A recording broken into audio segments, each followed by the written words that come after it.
नमस्ते दोस्तों, आपका वैल्यू एजुकेटर चैनल में स्वागत है, जहां आप सीखते हो स्टॉक मार्केट में निवेश करके आप कैसे पैसे बना सकते हो।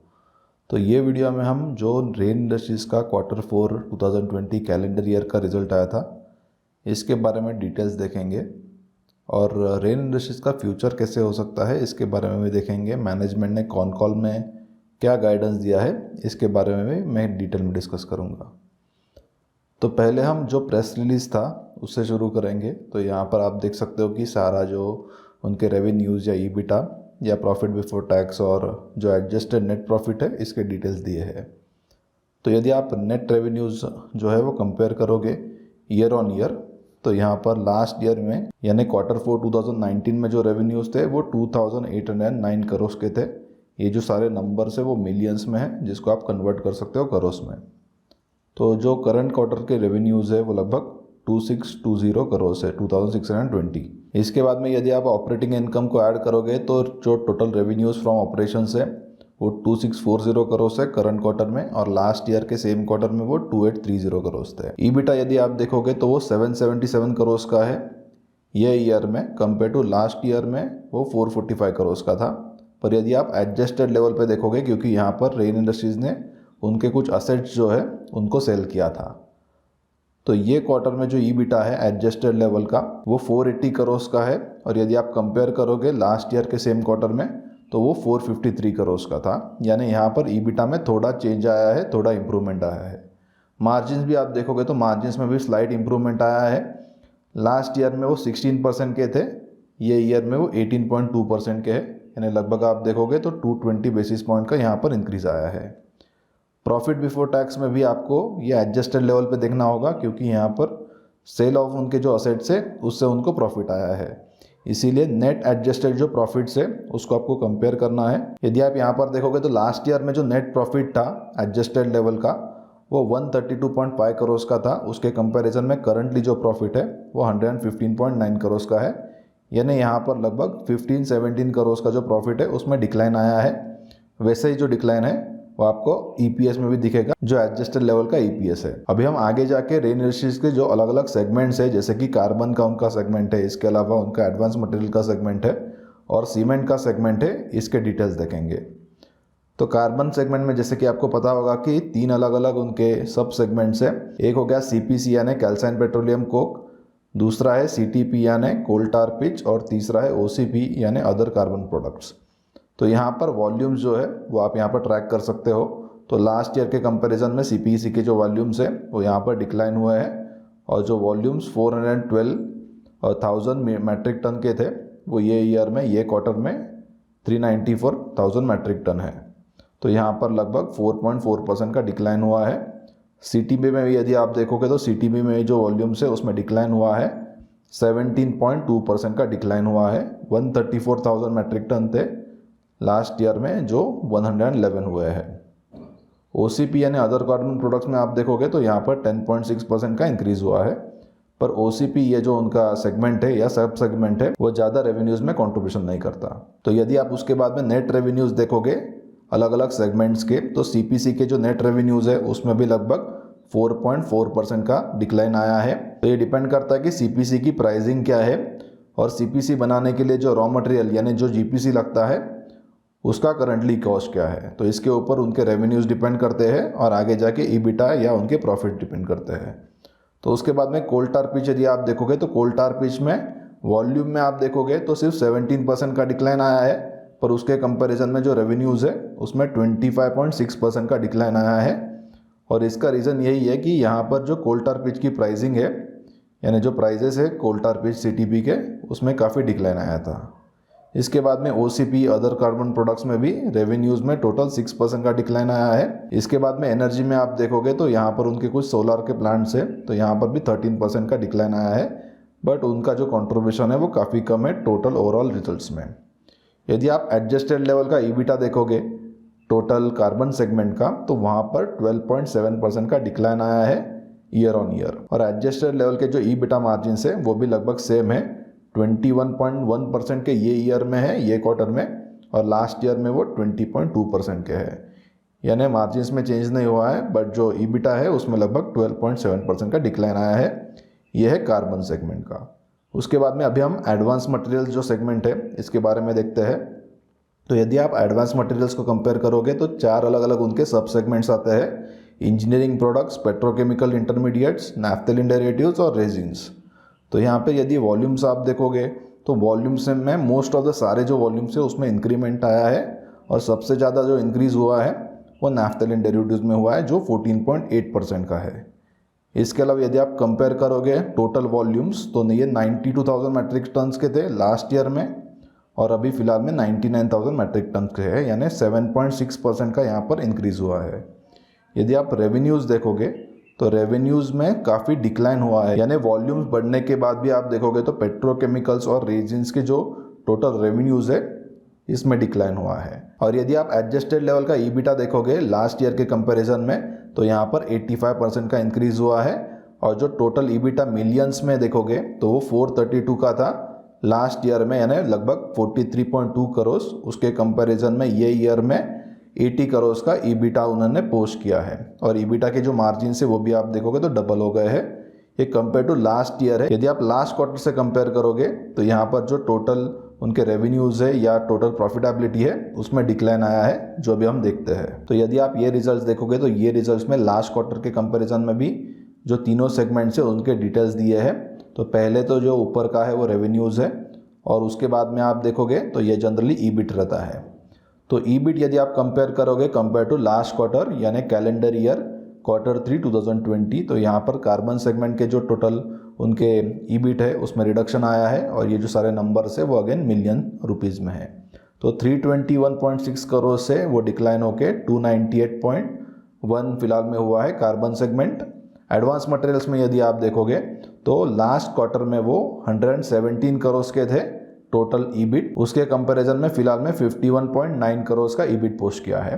और सीमेंट सेगमेंट का यदि आप देखोगे तो 87.5 करोड़ का था टोटल उनका ईबिट, और ये क्वार्टर में आप देखोगे तो वो 63.6 हुआ है।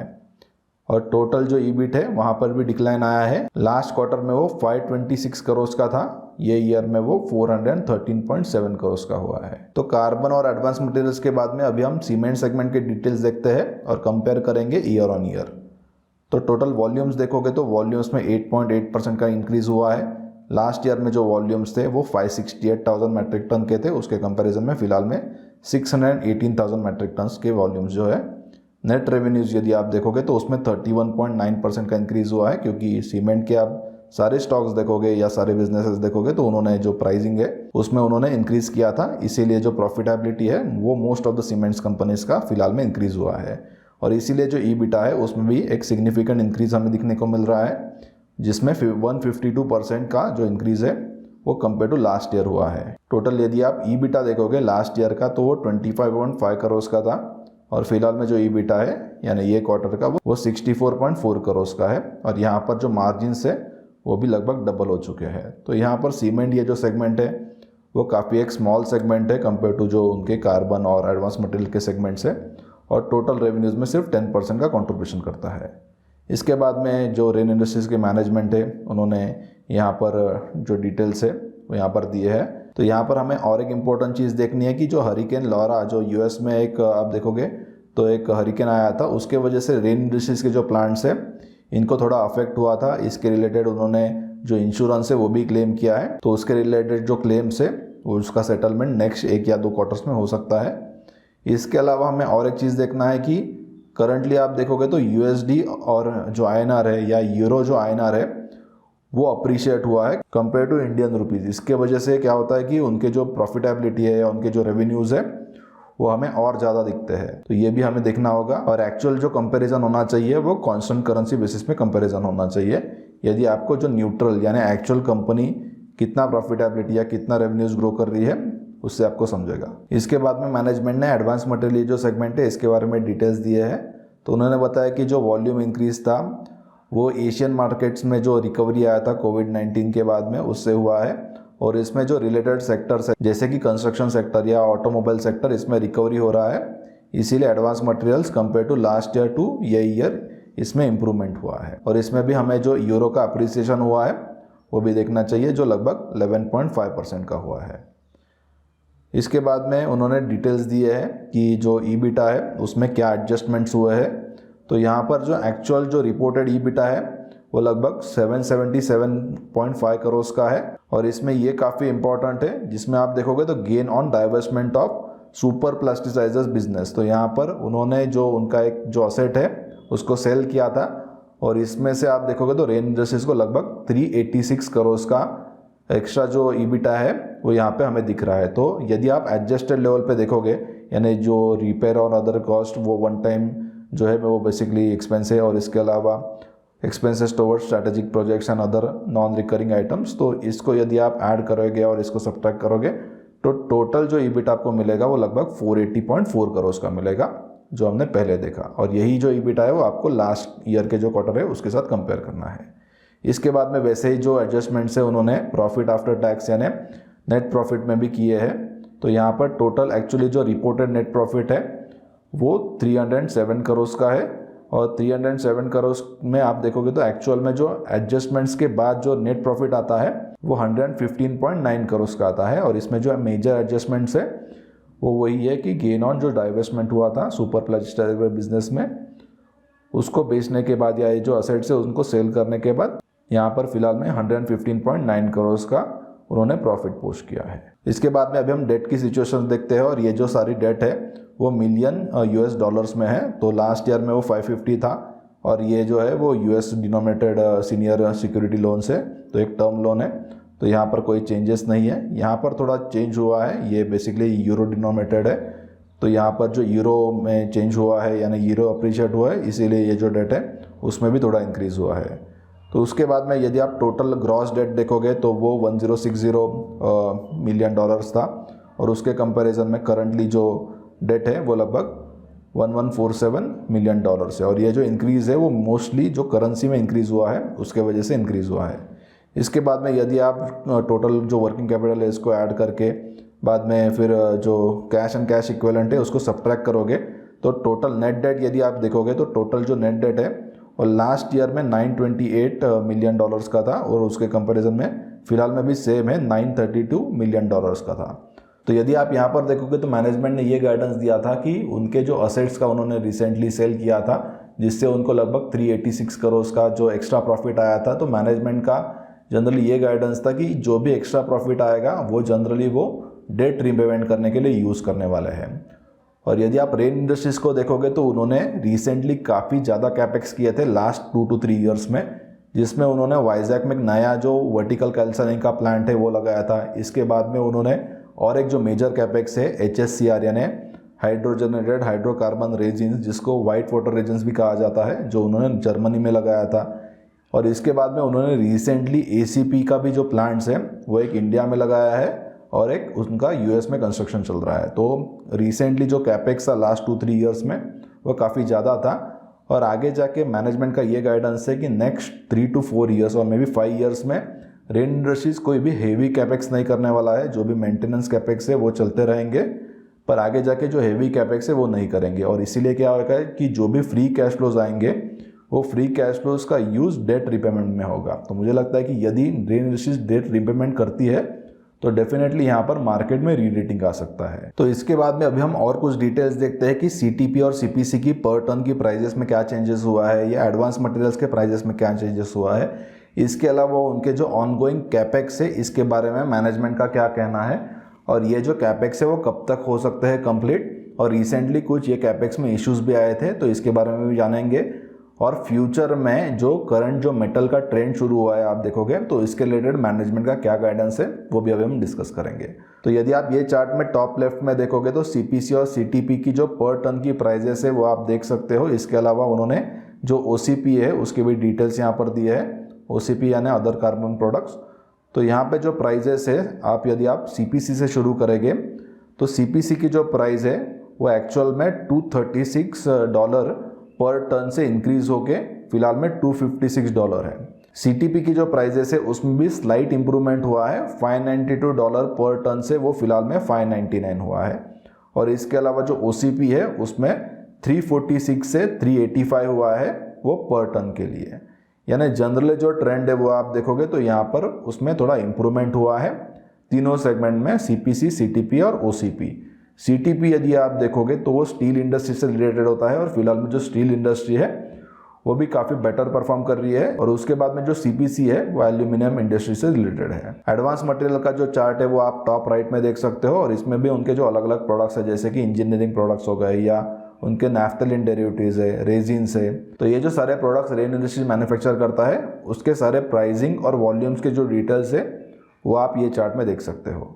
इसके बाद में टॉप लेफ्ट में जो एल्यूमिनियम की प्राइजेस है करंटली लगभग $2000 से ऊपर चली गई है, तो उसका ये चार्ट है। और इसके अलावा जो एल्यूमिनियम की इन्वेंटरीज है वो भी आप देख सकते हो। और बाद में जो लास्ट चार्ट है उसमें ब्रेंट ऑयल यानी क्रूड ऑयल, इसके अलावा बेंजीन, नैफ्थलीन, तो इसकी क्या प्राइजेस है इसके भी डिटेल्स है। तो अभी हम देखते हैं उसके बाद में करंटली जो कैपेक्स उनके चल रहे हैं यानी कैपिटल एक्सपेंशंस, उसके बारे में मैनेजमेंट का क्या कहना है। तो पहला उनका जो कैपेक्स है काफ़ी बड़ा कैपेक्स है ये HSCR यानी हाइड्रोजनेटेड हाइड्रोकार्बन रेजिन्स जो जर्मनी में चल रहा है। तो यहाँ पर उन्होंने लिखा है कि customer testing of new products continues, limited commercial sales executed in Q4। तो ये जो कैपेक्स है इसमें थोड़ा इशू आ रहा है, यानी कैपेक्स तो कंप्लीट हो गया है पर ये जो प्रोडक्ट्स है उसके लिए उनको प्रॉपर जो बायर्स है या कस्टमर्स है वो प्रॉपर मिल नहीं रहे फिलहाल में। उसके बाद में उन्होंने ये लिखा है कि operating teams continuing to manage issues unique to the plants complex technology. तो यहाँ पर जो मैनेजमेंट है उसके रिलेटेड जो वर्क है वो फिलहाल में वो कर रही है। तो HSCR का जो प्लांट है वो जनरली आप देखोगे तो उसको फुली जो ऑपरेशनल होने के लिए यानी 100% कैपेसिटी अचीव करने के लिए लगभग यहाँ से 2 to 3 ईयर्स का समय लग सकता है। इसके बाद जो उनका नेक्स्ट सबसे बड़ा कैपेक्स था वो वर्टिकल शाफ्ट कैल्साइनिंग का था जो इंडिया में आप देखोगे तो वाइजैक में चल रहा था। तो यहाँ पर जो कैपेक्स है उसमें भी थोड़े इश्यूज आ गए थे क्योंकि जो रॉ मटेरियल उनको लगने वाला है यानी जो CPC वो मैन्युफैक्चर करने वाले हैं जिसके लिए जो GPC लगता है उसका आप देखोगे तो सुप्रीम कोर्ट ने इंडिया में इंपोर्ट करने के लिए बैन कर दिया था।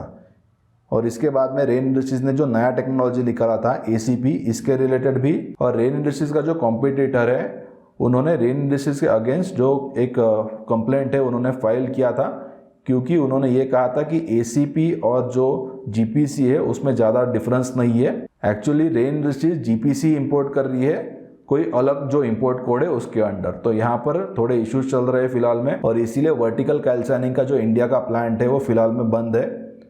तो यहाँ पे हमें देखना होगा कि गवर्नमेंट आगे जाके क्या स्टेप्स लेती है और बाद में सुप्रीम कोर्ट में ये केस जाता है या नहीं, तो डिपेंड करता है कि जो प्लांट है वो मे बी 2-3 मंथ्स या 4 मंथ्स उसको शुरू होने के लिए लग सकते हैं। इसके बाद में मैनेजमेंट ने उनके जो बाकी कैपेक्स है जैसे कि ACP यानी एनहाइड्रस कार्बन पेलेट्स, ये बेसिकली सब्स्टिट्यूट है GPC का, एक बेटर फॉर्म है GPC का आप ये कह सकते हो, जिससे बेसिकली पोल्यूशन थोड़ा कम होता है और बाद में जो CPC बनता है उसकी जो क्वालिटी है वो भी बेटर होती है।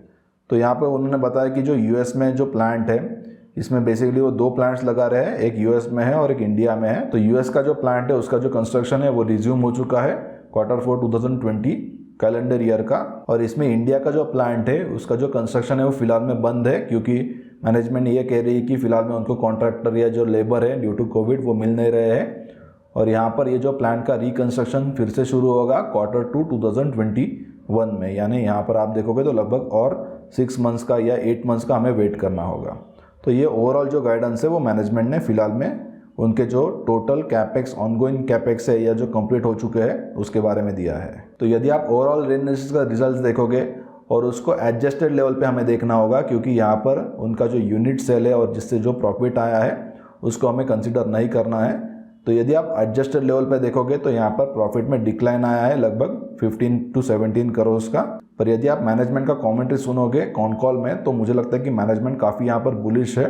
और जनरली आप देखोगे तो एल्यूमिनियम की जो प्राइजेस है वो भी काफ़ी इंक्रीज़ हो गई थी, लगभग वो मार्च अप्रैल में लास्ट ईयर में $1400-1500 तक चली गई थी। फिलहाल में जो प्राइजेस है वो $2000 के भी ऊपर है।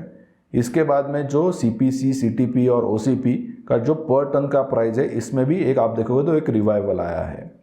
तो यहाँ पर जनरली मुझे लग रहा है कि जो मेटल साइकिल है वो फिलहाल में काफ़ी अच्छा चल रहा है। यदि आप टाटा स्टील जैसी भी स्टॉक्स देखोगे या इसके अलावा जो मेटल सेक्टर में स्टॉक्स है जैसे कि हिंडाल्को हो गया या वेदांता हो गया या सेल हो गया, तो ये जो सारे स्टॉक्स का प्राइस है वो काफ़ी यहाँ पर ऊपर चला गया है। तो मुझे लगता है कि रेन इंडस्ट्रीज के भी नेक्स्ट जो क्वार्टर्स के रिजल्ट्स हो गए यानी calendar year 2021 first, second quarter या थर्ड क्वार्टर, तो यहाँ पर हमें कुछ इंप्रूवमेंट दिख सकता है और इसीलिए फ़िलहाल में रेन इंडस्ट्रीज़ का जो स्टॉक प्राइस है वो भी फ़िलहाल में थोड़ा ऊपर गया है। तो यहाँ पर फ़िलहाल में मेरे पास रेन इंडस्ट्रीज़ कोई भी शेयर्स नहीं, मैंने इनको काफ़ी पहले सेल कर दिया था और बाकी जो बेटर स्टॉक्स है उसमें मैंने मेरे जो फंड्स है उनको मूव कर दिया था। तो आगे जाके मैं देखूँगा यहाँ पर डेफिनेटली जो मेटल साइकिल है वो वर्क हो रहा है, पर मैं यहाँ पर डिसाइड करूँगा कि मुझे रेन में इन्वेस्ट करना है या और कोई दूसरे स्टॉक्स में इन्वेस्ट करना है, स्पेशली फॉर मेटल साइकिल। और मेटल साइकिल यदि आप देखोगे तो वो एक शॉर्ट टर्म का साइकिल होता है और यहाँ पर हमें जो प्रॉफिट्स है वो बुक करना चाहिए वो साइकिल फिर से रिवर्स होने के पहले। तो यहाँ पर मैं डिसाइड करूँगा आगे जाके कि मुझे कौन से स्टॉक्स में इन्वेस्ट करना है। ये शॉर्ट टर्म का जो साइकिल है वो प्ले करने के लिए, ये कोई भी लॉन्ग टर्म का इन्वेस्टमेंट नहीं है मेरा जो भी मैं करने वाला हूँ।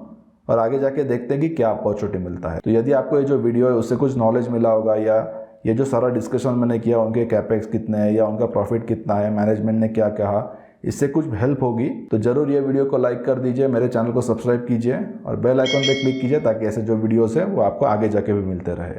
टोटल मेटल साइकिल के ऊपर या पर्टिकुलरली रेन इंडस्ट्रीज के करंट रिजल्ट्स के ऊपर तो ज़रूर आप मुझे कमेंट में लिख के बता सकते हो ताकि जो बाकी व्यूअर्स है उनको भी इससे बेनिफिट मिल जाएगा।